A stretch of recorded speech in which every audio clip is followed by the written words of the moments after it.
Realidades de un país cambiante. En compañía. 3:37 de la tarde. Ayer leía un artículo de Runrunes en donde hablaban de una cierta metodología para tapar noticias. El método pasticho. Método pasticho.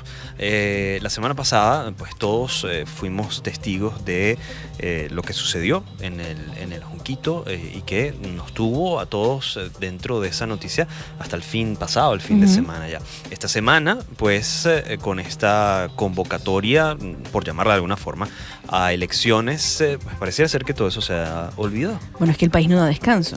No da sosiego, como no decíamos ayer. Y precisamente para hablar de todo toda la situación, todo el escenario político al que nos enfrentamos a partir de esta convocatoria, tenemos en la línea telefónica a Julio Martí, quien es analista político electoral, experto en campaña y en encuestas. Julio, muchísimas gracias por aceptar conversar con nosotros estos minutos.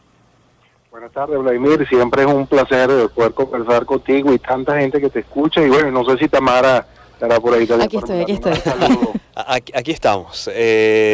Julio, leíamos por aquí en los principales titulares que se repite un poco la palabra trampa, emboscada.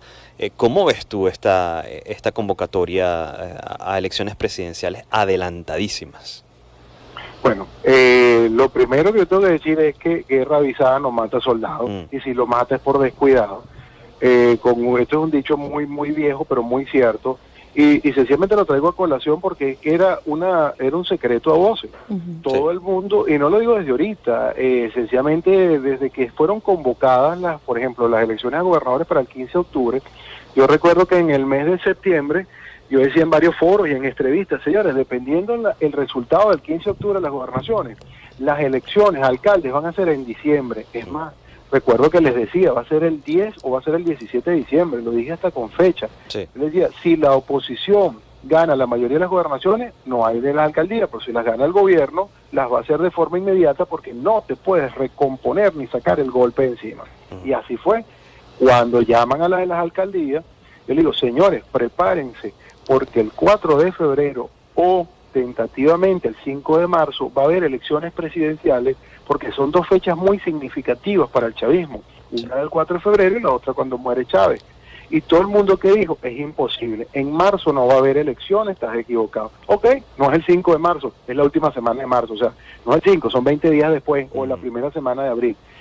Ya realmente no importa si son 3 semanas más o 3 semanas menos, lo que quiero decir es que todo el mundo sabía que iba a suceder, y los partidos políticos de la oposición y los sectores de las distintas oposiciones, porque hablaba ahorita casualmente con María Andreina Machado, colega de ustedes, pero de Unión Radio Valencia, porque ahorita me encuentro en Unión Radio Valencia, casualmente lo hablamos, aquí hay diferentes oposiciones, o sea, no es una, son diferentes, pero existe un chantaje que es que si tú no eres de la oposición, de la mesa de la unidad democrática de esos 4 partidos, entonces tú eres una quinta columna, una patria.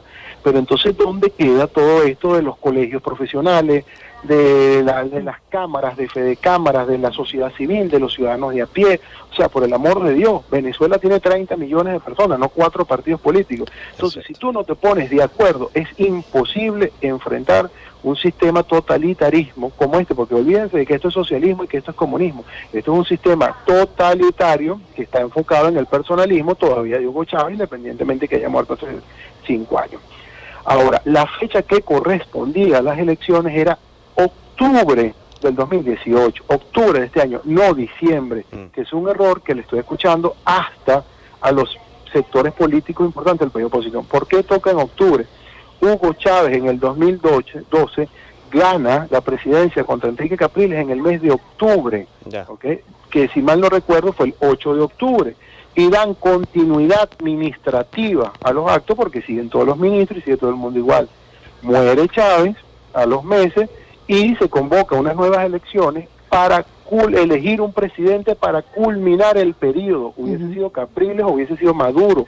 Es decir, no es abril tampoco, sigue siendo octubre, porque la ley dice que si la ausencia absoluta es los 4 primeros años, tú convocas a unas elecciones para elegir a un presidente que culmine el periodo. Si es después de los 4 años, es decir, en los 2 últimos años, el vicepresidente en funciones asume la presidencia y termina el periodo. Siempre hablan de terminar el periodo. Entonces, bueno, las están adelantando de octubre a abril. Ya. Pero el problema no es que las adelantaron 4 meses, es que sencillamente todo el mundo sabía que iba a suceder y nadie se preparó para enfrentarlo, para afrontarlo. Estamos conversando con Julio Martí, analista político electoral, experto en campañas y encuestas. Julio, mi pregunta es sencilla. ¿Por qué entonces esta sensación de que madrugaron a la oposición? Porque aunque tú sabes las cosas, pero tú no te preparas, por supuesto siempre te van a... Es que no es que te madrugaron, siempre te van a sorprender. Porque es que estamos en el país de yo no creo. No es que yo no creo, sí. Eso no va a pasar, no se van a atrever. Yo me acuerdo que cuando Chávez dijo que iba a votar, los de PDVSA dijeron, si votan a esos 10 altos dirigentes de PDVSA, Chávez se cae. Pues no votó a 10, votó a 36.000. O sea, entonces estamos en el país de no creo, no pasa, no sucede. Bueno, ahí está, ok. Sencillamente no fue que los madrugaron, nuevamente los agarraron con la guardia baja en su bendito yo no creo y en las apetencias internas de que la unidad es buena si soy yo, pero es muy mala si eres tú. Claro. Entonces las apetencias personales siguen floreciendo.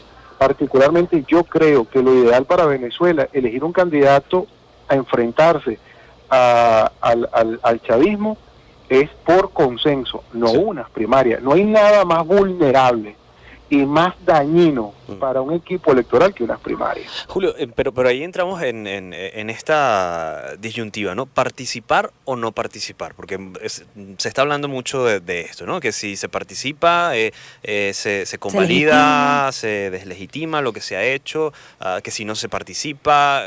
¿Cómo ves tú estos dos escenarios?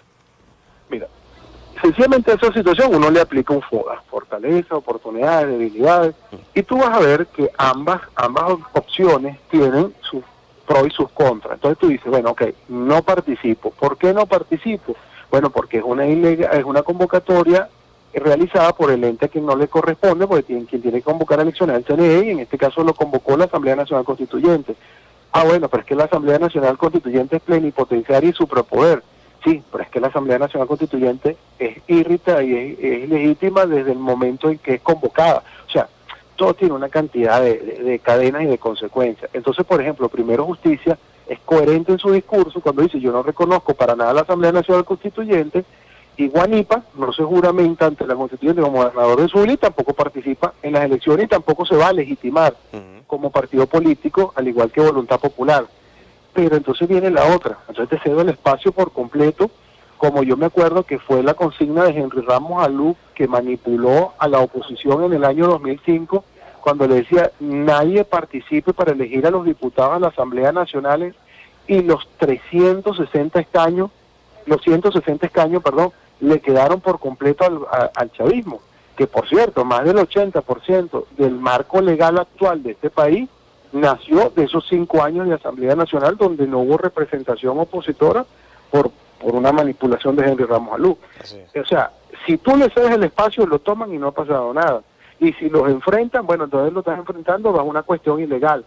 Es decir, estás entrampado no entre la espada y la pared, entre espada y espada. O sea, tienes una espada en la espalda y tienes otra en el pecho. Entonces, ahora voy a lo otro. Si todo el mundo te dice que este es un sistema que ya no es democrático, que este es un sistema totalitarista, que este es un sistema autoritario, y tú te vas a la historia de Latinoamérica, la única manera en que han salido todos estos sistemas ha sido mediante el voto. Yeah. Muy inocente y mal podría, o sea, ser el que diga, bueno, pero es que dame condiciones igualitarias. Por el amor de Dios, ¿a qué te estás enfrentando? Se supone que no te van a dar condiciones igualitarias. Está por sentado que te van a poner todas las piedras posibles en el camino. O sea, porque no es un sistema que cree en la alternabilidad de poder como sistema. Entonces no te lo van a poner fácil, sí. Por el amor de Dios. O sea, la palabra más sencilla es decirle inocente, porque realmente no es inocente, es otra. Es otra. Julio Martí, analista político electoral, experto en campaña y encuesta. En el caso que se decidiera la oposición a participar, ¿en qué punto se encuentra? ¿Cuál es la posición de la oposición en este momento? ¿O cómo gana las elecciones? Exacto. Bueno, mira, Tamara, háblame. La oposición se encuentra en números rojos, o sea, ni siquiera es que está desde cero, no, está en menos cero por una cosa muy sencilla. El ciudadano de a pie, opositor a este gobierno, también es opositor a la oposición. Entonces, el ciudadano de a pie aquí es doblemente opositor. Es opositor al gobierno y es opositor a la oposición, porque de verdad que la principal fortaleza del gobierno es su oposición. O sea, es una cosa lamentable esa premisa.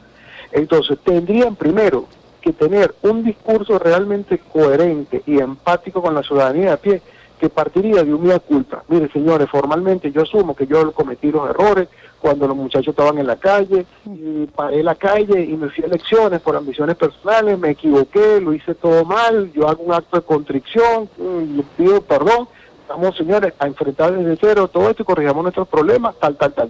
Tiene que pasar por un mea culpa donde la gente diga, bueno, por lo menos aceptaron, vamos. Lo otro es, el red son más o menos 19 millones de personas. De esos 19 millones de personas normalmente no te participa un 30% más o menos. A ese 70 que queda, quítale 4 millones de personas que ya se fueron, que en su 90% son opositoras. Y de los que quedan en Venezuela, la mitad dice que va a votar y la mitad dice que no va a votar. El chavismo tiene 6 millones de votos duros. Señores, es bastante chiquitica la elección. Sí. Chiquitica, porque aunque ustedes no lo crean, el chavismo tiene 6 millones de votos de verdad. Y sencillamente fueron coherentes tanto en las elecciones a gobernadores como en las de alcaldes. ¿Okay? Entonces, ese número se mantiene de forma coherente. Yo manejé la campaña electoral de Alberto Galíndez para la gobernación de Cogede, y esos fueron los números que se manejaron, y así terminaron. Y cuando vinieron las de alcalde, prácticamente fueron una copia calcada al carbón. Y así sucedió en casi todos los estados del país con los municipios.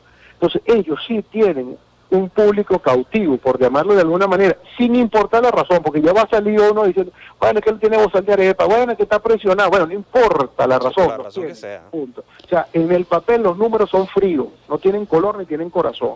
Bueno, en el papel el chavismo tiene 6 millones de votos, de verdad.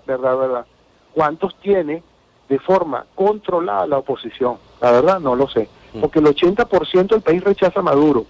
El 60% del país no acompaña al gobierno, pero ese 60% que no acompaña al gobierno tampoco está con la oposición. No hay un solo candidato opositor que tenga 2 dígitos en las encuestas. En este caso, digamos que solo una figura fuera de lo que ha sido la oposición tradicional, ¿crees que pudiese aglutinar esas voluntades?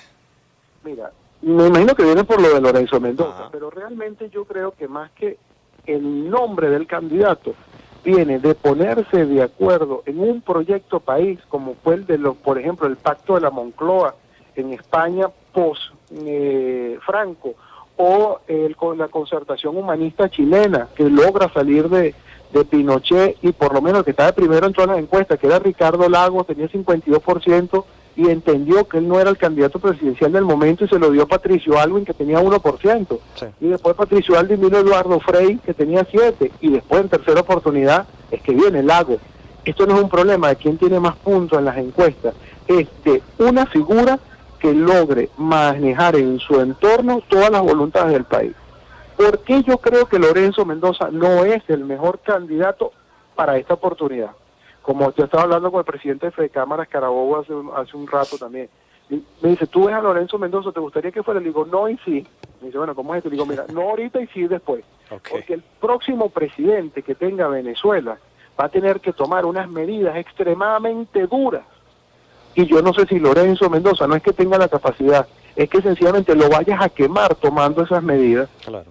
Entonces, yo creo, y el próximo presidente de la República, del color que sea, tiene que coexistir con las Fuerzas Armadas Nacionales.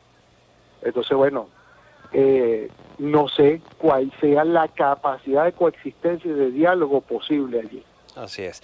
Julio, de verdad que un placer, y ojalá tuviésemos mucho más tiempo para conversar contigo, pero una vez más agradecidos de estos minutos. No, vale, Vladimir, para mí siempre es un honor. Tamara, gusto escucharte las 2 veces que hablaste, pero bueno. No, es que estábamos escuchando, Julio. No, siempre a la hora, siempre es un placer y un honor para mí, como siempre le digo a Venezuela. Salud, fuerza y unión para salir de todo esto. Así será, Julio. Muchísimas gracias. Julio Martí, analista político electoral experto en campaña y encuestas. Panorama color de hormiga, ¿no? De hormiga.